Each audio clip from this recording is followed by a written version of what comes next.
Bonjour et bienvenue dans le deuxième épisode de Food Food.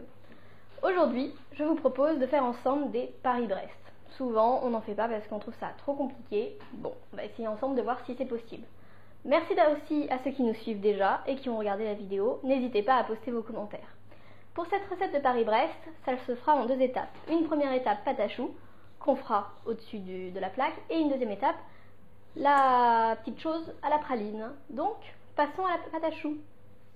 Donc nous voici au-dessus du feu, donc comme je vous disais, la recette du Paris-Brest qui est due à la table de ce mois-ci, donc de mai-juin. Alors pour commencer, on va allumer notre feu à 6, 7 et on va mettre d'abord le lait, puis l'eau. Donc c'est 12,5 centilitres de lait, 12,5 centilitres d'eau.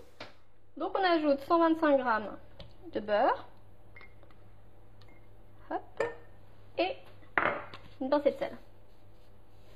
Voilà. Là. On évite d'en mettre partout comme moi.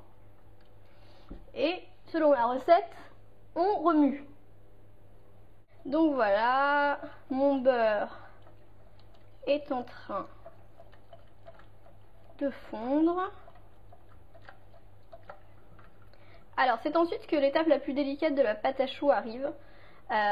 C'est au moment où on va mettre la farine, parce qu'il faut absolument la mettre hors du feu et mélanger énergiquement. Voilà, ça commence à bouillir, c'est parfait. On sort du feu. Là, on a nos 140 g de farine qu'on va mettre d'un coup, comme ça, chouc. Et là, la phase énergique commence. Alors là, il faut remuer. Remuer, remuer, remuer, remuer, remuer, remuer, remuer. Sans cesser de remuer pour la pâte à choux. On remue bien. Voilà, vous voyez, ça fait une belle pâte. Et maintenant, on va la remettre sur le feu pendant 1 minute pour la dessécher. Ça, c'est très important. On dessèche la pâte. Voilà, ça va vous faire des bras d'athlète. Pour l'été, c'est idéal. On ne cesse pas de remuer, de remuer, de remuer, de remuer, de remuer, de remuer, de remuer. Jusqu'à qu'elle sèche un peu. Quand ça commence à accrocher au fond, comme moi, c'est que c'est bon. On éteint le feu. Et là, on ajoute d'abord 2 œufs un par un. Donc le premier, on remue. Hop. Le deuxième. Hop. On remue. Vous voyez, la pâte à choux, c'est pas compliqué. Il faut juste avoir un bon coup de bras. Hop. Pour le dernier œuf, la recette nous conseille de l'avoir battu avant et de le mettre progressivement. Alors, ils sont mignons, mais quand on a que 2 mains, c'est pas simple. On va essayer quand même. Donc on remue. Ça devient dur, je peux vous dire. Et on continue la deuxième partie de l'œuf.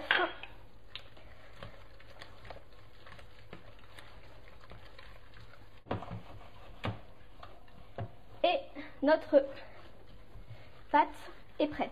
Alors, la pâte à choux. Voilà. Ce qu'il faut savoir avec la pâte à choux, c'est que ça n'attend pas. Alors, maintenant, on va monter nos petits gâteaux pour les Paris-Brest. Si, comme moi, vous n'avez pas de poche à douille, prenez un sachet de congélation. Ça marche aussi bien. Donc, on met notre pâte. Selon moi, on verra par la suite. Je ne l'ai pas laissé assez de temps sur le feu pour qu'elle soit bien déshydratée. Donc laissez bien 1 minute. On va voir ce que ça donne, mais j'ai comme un doute. Donc, on n'oublie pas. On a mis notre pâte à choux. Vous pouvez fermer ou pas. Vous prenez un côté. Vous le coupez. Pas trop grand pour nos petits cercles. Hop. Et vous pouvez commencer à étaler. On va voir si ça marche. Ça rend autre chose que du beurre. Nos disques.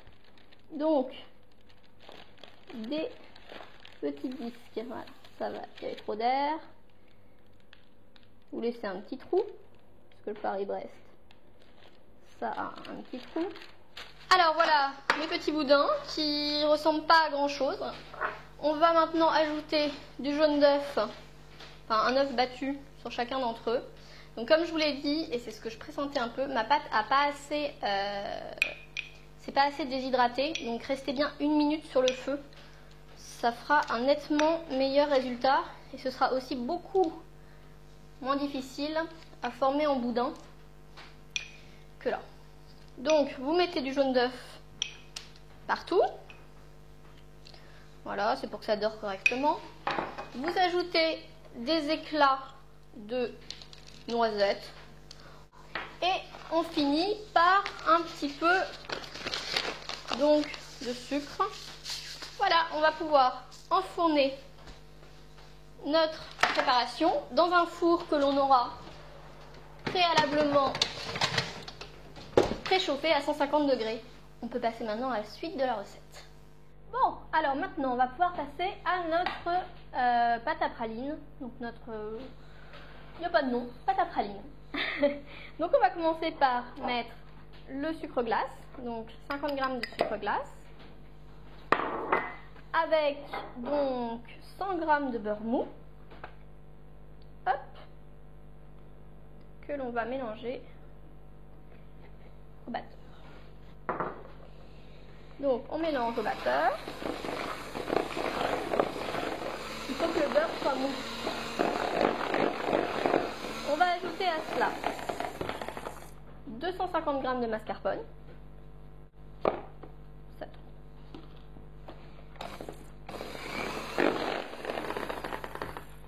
On va ajouter 10 centilitres de crème fleurette que l'on aura montée en chantilly. Donc là, il va nous falloir une cuillère, s'il vous plaît, assistant. Merci. Donc, on rajoute notre crème. On remue. Et on finit par le pralin. Alors, le pralin, 100 g de pralin. Ça se trouve en grande surface, moi non plus, je ne savais pas trop ce que c'était, mais je l'ai trouvé. Hop. Et voilà, notre pâte pour nos Paris-Brest est prête. Goûtons. Très très bon. Effectivement, ça a bien le goût.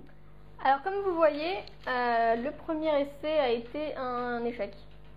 Donc j'ai dû recommencer la pâte à choux. Voyons ce que la deuxième a donné.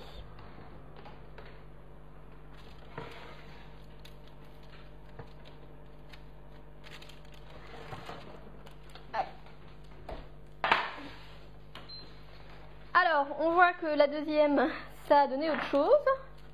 Ça a monté, ça a gonflé. Là on a laissé cuire en gros 35 minutes. Donc ça a une bonne tête.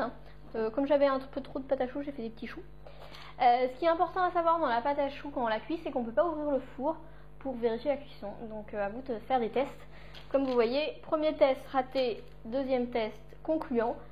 Donc quand vous faites votre pâte à choux, surtout vous déshydratez bien votre pâte. Et quand elle est déshydratée, vous la mettez dans un bol à part avant de rajouter les œufs.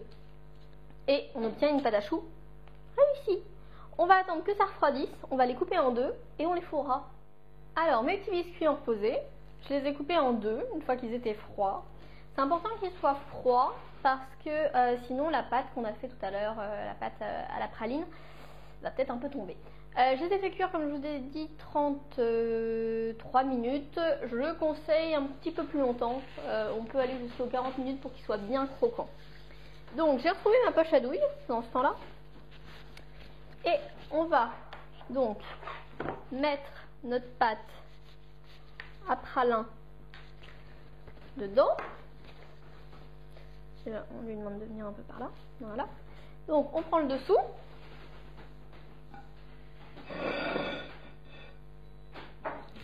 Hop, on va pousser les restes. On prend sa poche à douille. Pour la poche à douille, vous tournez, hop, et on la garnit généreusement. Voilà, on fait une bonne couche. Hop, on va poser son chapeau dessus. Vous voyez, ça fait, il en reste un peu. Et tout à l'heure, on saupoudra de sucre glace pour que ce soit un tout petit peu plus joli, je vous dis, un peu plus cuit. Et on va faire comme ça pour tous. Voilà, nos petits choux sont garnis. On va pouvoir saupoudrer de sucre glace pour que ce soit plus joli.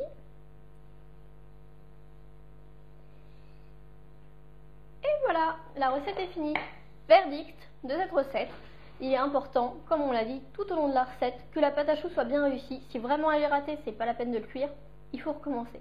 Quant à la pâte, donc à la praline, on a vu que c'était très facile à faire et c'est très bon. Et voilà, on obtient de très beaux Paris-Brest. Merci de nous avoir suivis pour cette seconde émission de Food et à bientôt.